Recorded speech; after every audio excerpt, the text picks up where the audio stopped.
Muy bien, entonces estamos grabando la clase y nuevamente bienvenidos. Vamos a empezar viendo,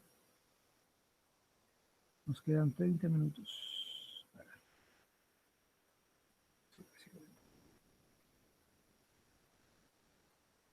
Vamos a empezar viendo un poco el blog para que ustedes puedan darse una idea de lo que vamos a ir trabajando, ¿no?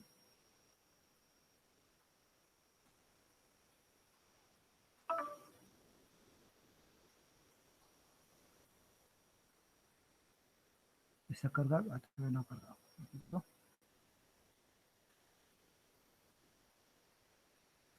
Nuevamente.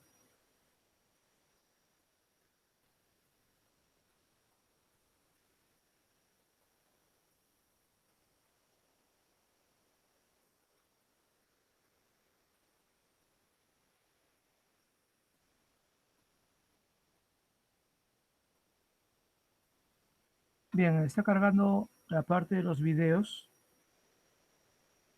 pero como pueden ver en el título dice, conocemos el Perú de la primera mitad del siglo XX.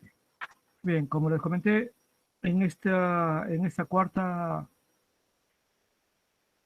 experiencia de aprendizaje, vamos a ver de aquí hasta bueno, hasta 23 de julio, que es cuando acaba el mes de julio. Ustedes van a estar un par de semanas de vacaciones después de eso. Entonces, vamos a ir viendo estas 5 semanas este tema, el tema que tiene que ver con el bicentenario. Bien, porque justamente el 28 de julio vamos a tener un momento para tener en cuenta esto del bicentenario. Por supuesto que no son las mejores condiciones para tenerlo. Se esperaba realizar una serie de celebraciones porque, bueno, 200 años, ¿no? Es una cuestión, es un logro importante haber llegado a 200 años de historia republicana. Sin embargo, la pandemia ha arruinado los planes y, por supuesto, es complicado hablar de celebrar en el contexto que estamos ahora, ¿no? Más de 180.000 muertos, según, y de hecho muchos más ya, según lo que vemos por la pandemia.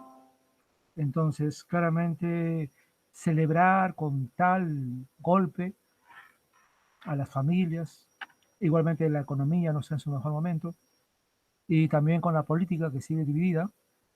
Entonces, celebrar no es la palabra indicada, ¿no? Lo vamos a ver más adelante en otro programa, en un programa de Aprende en Casa que se habló esta semana, y también en una clase.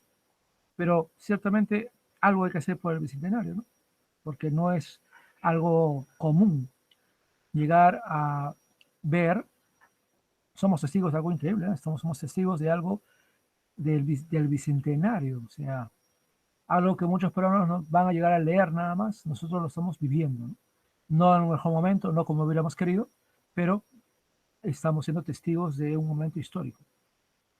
Pero justamente para llegar a hablar de ese aspecto, y sobre todo de varios aspectos que tienen que ver con la salud también, de los años anteriores al bicentenario, vamos a ir empezando por una revisión somera, pero que espero les ayude a conocer cómo fue la primera mitad del siglo XX y luego, la siguiente semana, la segunda mitad del siglo XX. Entonces, como vemos aquí, y no vamos a poder ver los videos por el tiempo, me voy a centrar en la actividad, pero les invito a ver esos videos. Este, por ejemplo, de acá, ya los he puesto antes, en abril, cuando hablamos de qué había cambiado con la República. Y acá hay varios videos sobre Augusto de Leguía, porque vamos a empezar hablando del oncenio. Si tiene que conocer a este presidente con más detalle de lo que está en la actividad, bueno, les invito a ver los videos o por lo menos algunos de ellos, ¿no? Es muy interesante ver lo de Guía porque, por ejemplo, me parece ver muchas cosas comunes a Leguía, ¿no? Fue un presidente muy popular, empezó de forma democrática y luego se torció a algo más autoritario, cambió la constitución para reelegirse varias veces y durante buena parte de su gobierno la economía fue muy buena. Sobre todo porque recuerden, bueno, en realidad él gobernó en los años 20 y recuerden que en los años 20 Estados Unidos estaba en un buen momento y tenía tanto dinero pues que prestaban. Así que Leguía pidió mucho dinero prestado y Estados Unidos, por supuesto, le prestó mucho dinero porque de qué le servía a Estados Unidos tener ese dinero guardado. Leguía hizo muchas obras, justamente porque Leguía fue el presidente del centenario y fue todo un periodo de cambios en Lima. Ya más adelante voy a presentarles un video de eso que estoy haciendo y ver un poco cómo Lima vivió el centenario, ¿no? En 1921 y en 1924. Entonces, Leguía aprovechó esa ocasión para hacer muchas obras y también empezar una renovación de Lima que ahora pues ya no nos parece tan nueva porque ya han pasado muchos años, pero recuerden que la Lima de 1919, 1921, 1924 era mucho más pequeña que la Lima actual. Entonces, por ejemplo, fue en su época que se empezó y se construyó la Avenida Arequipa. Solamente que en esa época no se llamaba Avenida Arequipa, sino Avenida Leguía. Él le puso su nombre a la avenida. Y el Perú recibió muchos regalos, muchos tipos de monumentos, algunos de los cuales todavía existen, otros ya no. Se han deteriorado con el tiempo y han cambiado, ¿no? Pero muchos regalos de comunidades extranjeras justamente por el centenario. Y bueno, muchas plazas todavía están ahí, ¿no? Por ejemplo, la Plaza San Martín es de esa época.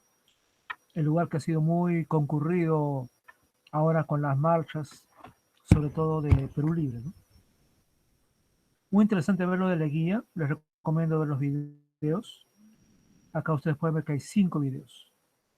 Y bueno, vean todos los que puedan.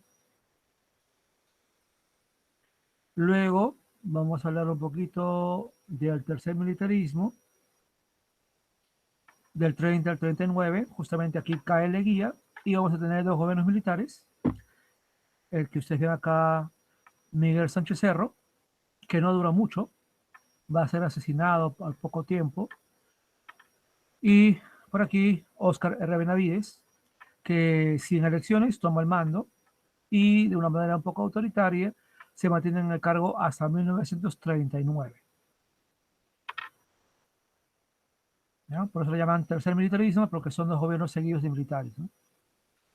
Solamente para recordar, recuerden que el primer militarismo fue después de la independencia y el segundo militarismo fue después de la guerra del Pacífico, ¿no? La guerra con Chile.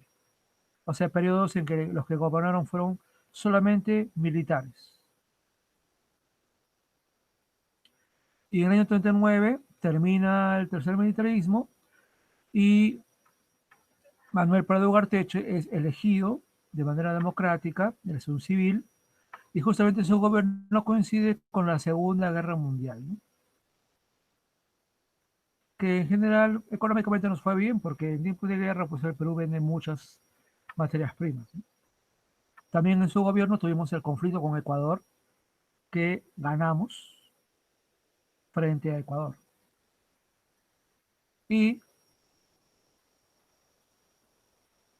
a ver, no le he puesto acá el otro video. Había un video, lo debí ver acá un video que no le he puesto. A ver, hay un video más que voy a poner, disculpen, se me ha pasado, sobre José Luis Bustamante Rivero, que fue otro gobernante democrático que gobernó entre el año 45 y 48 y que su gobierno fue más bien conflictivo porque tuvo el apoyo del APRA. Ustedes deben saber que toda esa historia ya, está, ya entre el APRA fue fundado en la época de Leguía y rápidamente fue perseguido porque el APRA era pues asociado al socialismo y de hecho era medio socialista al principio, iba a ser perseguido, sobre todo porque un aprista mató al general Sánchez Cerro, al presidente Sánchez Cerro, y el contexto lo van a ver ahí en la actividad, pero y lo cierto es que el APRA nunca llegó al poder hasta esta época, pero en el año 45 se creó un Frente Democrático Nacional donde José Luis Bustamante Rivero unió a grupos complicados, ¿no? Grupos diferentes, y logró que al principio se unieran, lo cual le ayudó a llegar al poder, pero luego el APRA se fue por su lado y empezó ahí toda una serie de conflictos. El APRA pues no era el APRA de otra época, Y eso originó caos, un intento de rebelión inclusive del APRA con la Marina, o del APRA en la Marina, lo cual llevó luego a un golpe de Estado. Entonces se dan cuenta que no tenemos siempre democracia, ¿no? Empezamos con un gobierno más o menos democrático, que luego se volvió autoritario, luego un gobierno elegido, pero también autoritario de los militares, y luego un gobierno democrático, y luego un gobierno democrático final, pero que es, digamos, no termina su tiempo, ¿no? Sino que hay un golpe de Estado. Bueno, esa es nuestra historia, ¿no? No hemos tenido mucha estabilidad siempre. Entonces vamos a volver a la actividad para ir con detalle. Entonces les invito a ver esos videos y más tarde voy a subir el video de José Luis Bustamante Rivero, que pensé que estaba aquí y no lo he puesto. Lo voy a subir entonces, ¿ya? A ver, vamos. Creo que alguien quería entrar. No sé si ya pudo entrar. Kimberly. Muy bien, entonces vamos ahora a analizar la actividad, ¿ya? Porque nos quedan 15 minutos.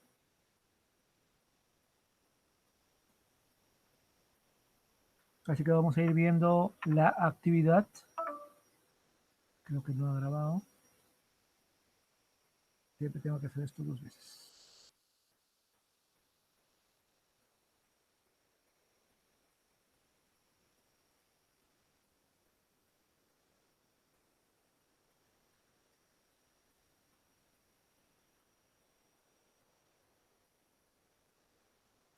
Muy bien, está cargando la actividad 12.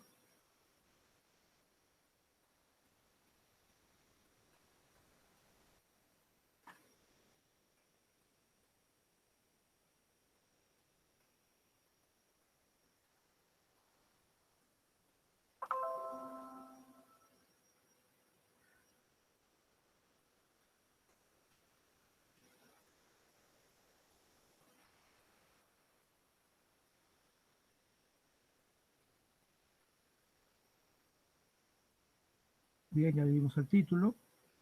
Y a propósito, tenemos aquí 6 actividades o 6 preguntas. Como dice ahí, pueden leer de las páginas 94 a las 111. Mi recomendación es, dado que estamos viendo aspectos muy puntuales, es que lean todas las páginas del libro para que tengan una mayor información y no solamente se centren en la tarea, ¿ya? Sino que aprovechen la oportunidad para dar un repaso a todo ese aspecto que seguramente en clase, en el aula, si hubiéramos estado en el aula, habríamos hecho poco a poco, ¿no? Pero bueno, ahora estamos trabajando de una manera un poco diferente. En primer lugar, ustedes tienen ahí una línea de tiempo.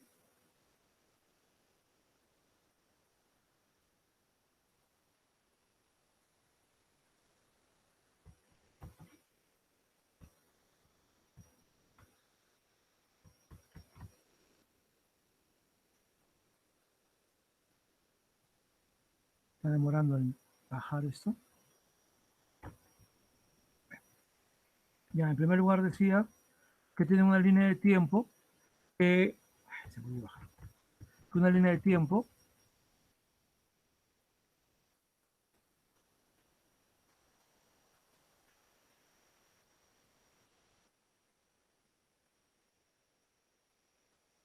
que da un contexto a todo lo que estamos viendo. Entonces vamos a ver la primera parte de la línea de tiempo.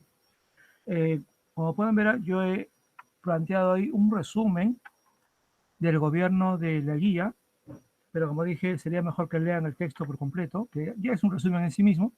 Digamos que este es un resumen de resumen, ¿ya? Y bueno, ahí se resaltan algunos aspectos importantes del gobierno de la guía, pero dice aquí, como parte de la actividad,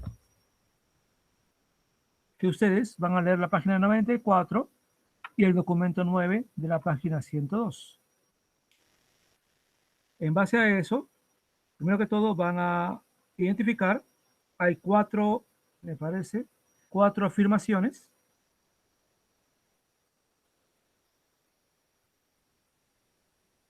No sé por qué no avanza.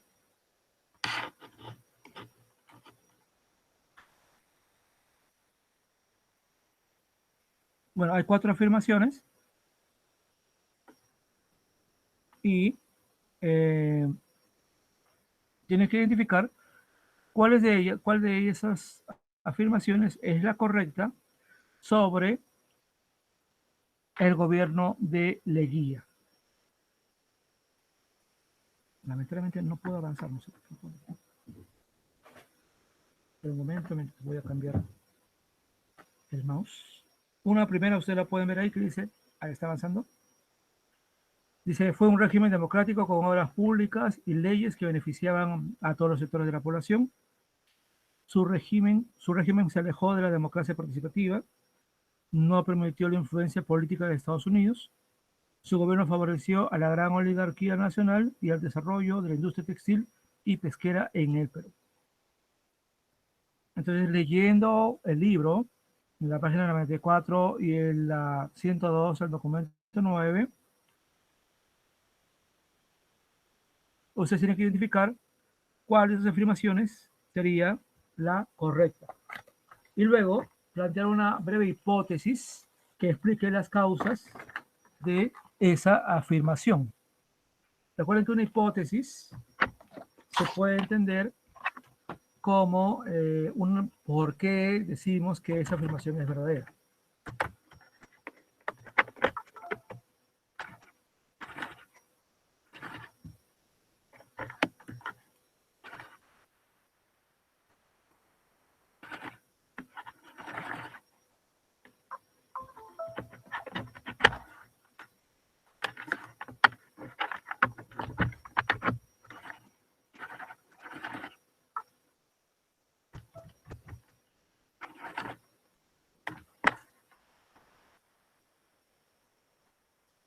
Estoy buscando avanzar, pero no avanzo.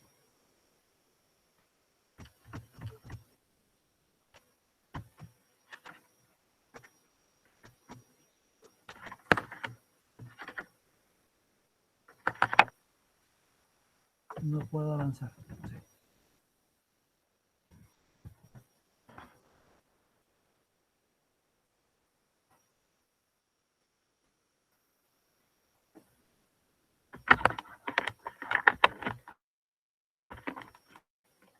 Ahí está. Entonces, hay una quinta afirmación, dice, se mantuvo en el poder más del tiempo expresado con el apoyo, pero gracias al apoyo de la población tacneña. ¿Por qué hablo acá de la población tacneña? Porque recuerden que en 1929 volvió Arica Tacna al Perú. Lamentablemente perdimos Arica. ¿Ya? Entonces, como pueden ver acá hay 5 opciones y no es solamente una, sino que se ven varias posibilidades.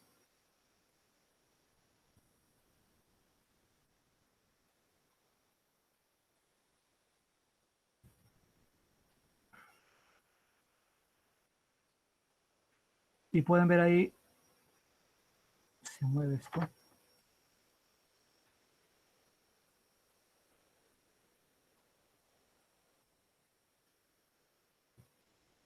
A ver, nuevo.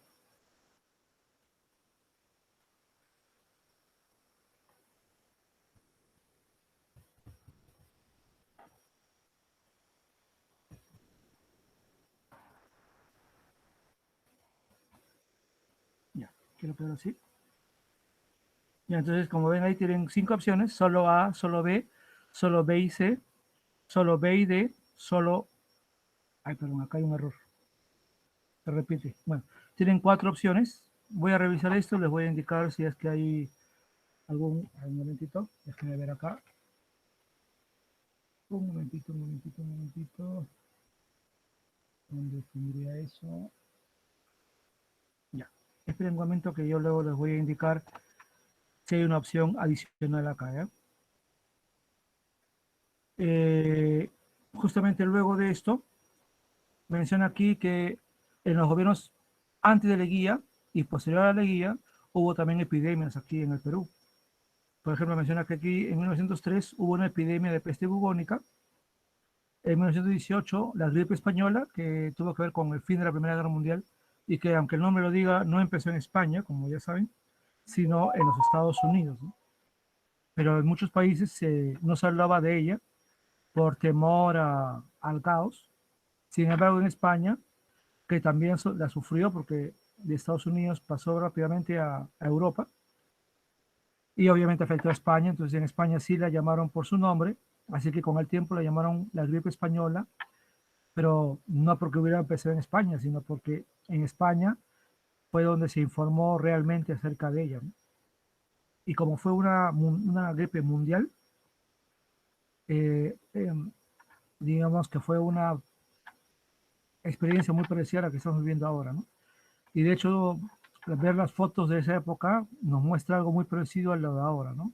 Personas con mascarillas, claro que no había como las de ahora, ¿no? Eran pañuelos que se ponían al lado de la nariz, pero lo mismo, ¿no? Zonas aireadas y bastantes enfermos y también muchos muertos en aquella época. Y dice aquí que en la época de Leguía empezó una epidemia de fiebre amarilla en el Perú. Y en el año 32, ya en la época del gobierno militar, después de la crisis económica mundial que ya estábamos viviendo también nosotros, hubo un brote de malaria. Entonces, no es que no hayamos tenido experiencias de epidemias antes. Luego, como ven acá, se habla del tercer militarismo. Miguel Sánchez Cerro dio un golpe de Estado contra Leguía, porque justo todo cayó, todo comenzó a terminar mal. Eh, le regalamos a Colombia territorio para que Tacna volviera, básicamente porque Estados Unidos era nuestro garante y Estados Unidos necesitaba nuestra ayuda por haberse apropiado del canal de Panamá, que era de Colombia. Entonces, por ahí hubo una serie de arreglos y regalamos literalmente una parte importante de nuestro territorio a Colombia.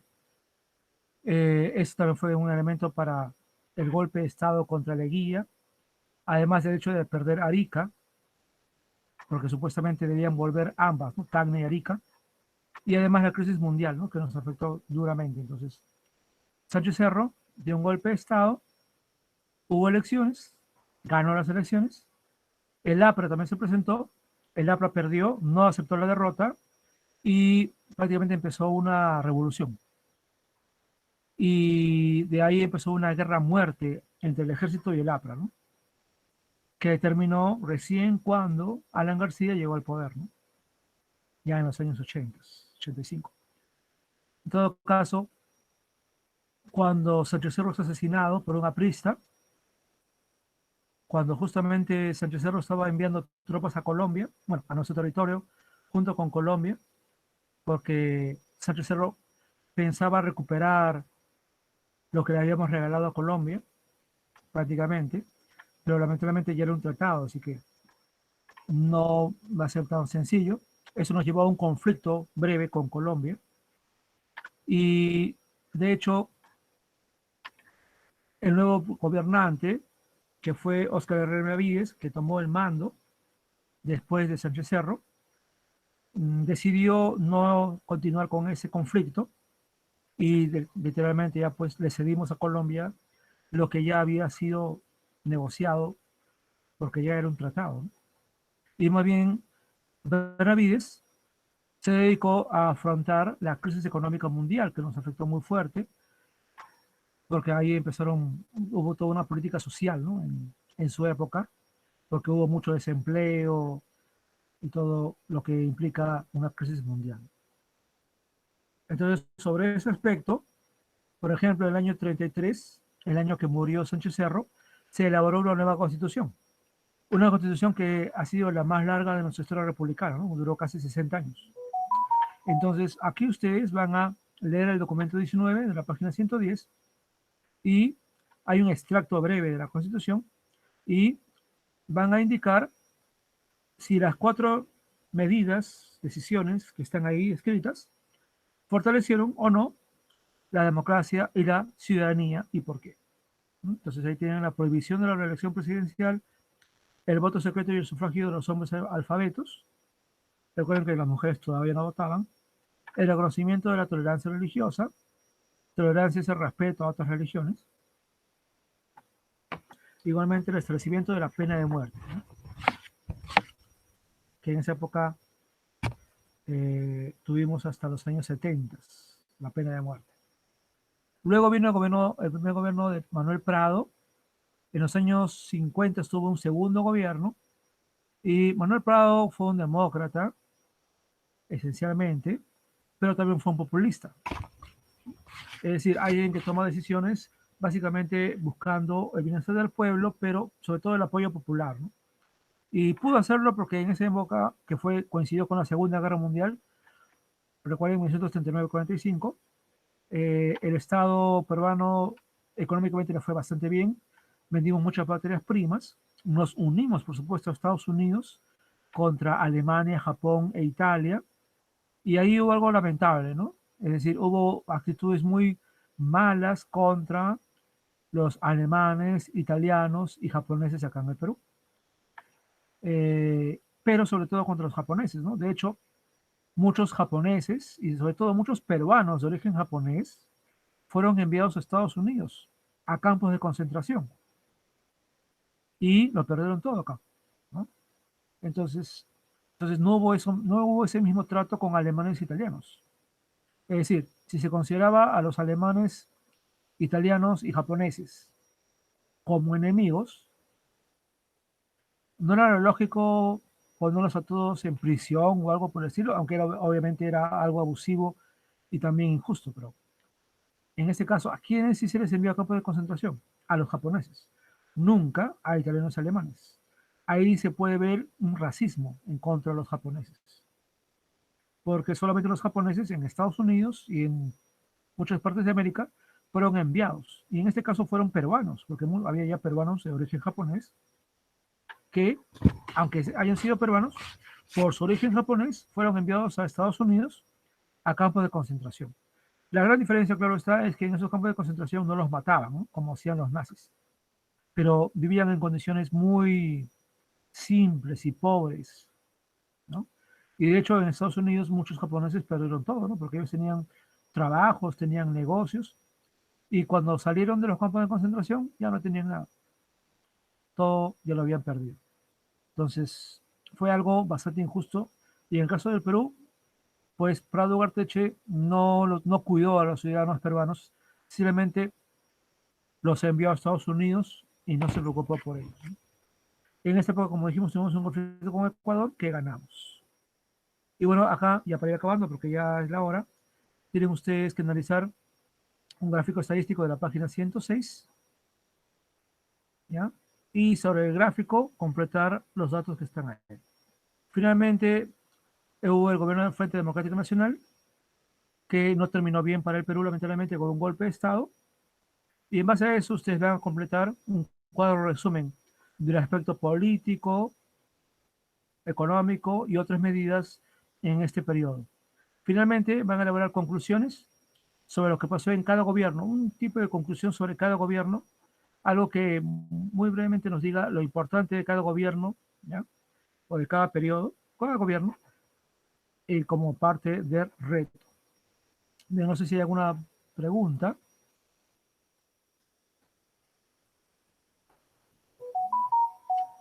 Ya somos 17.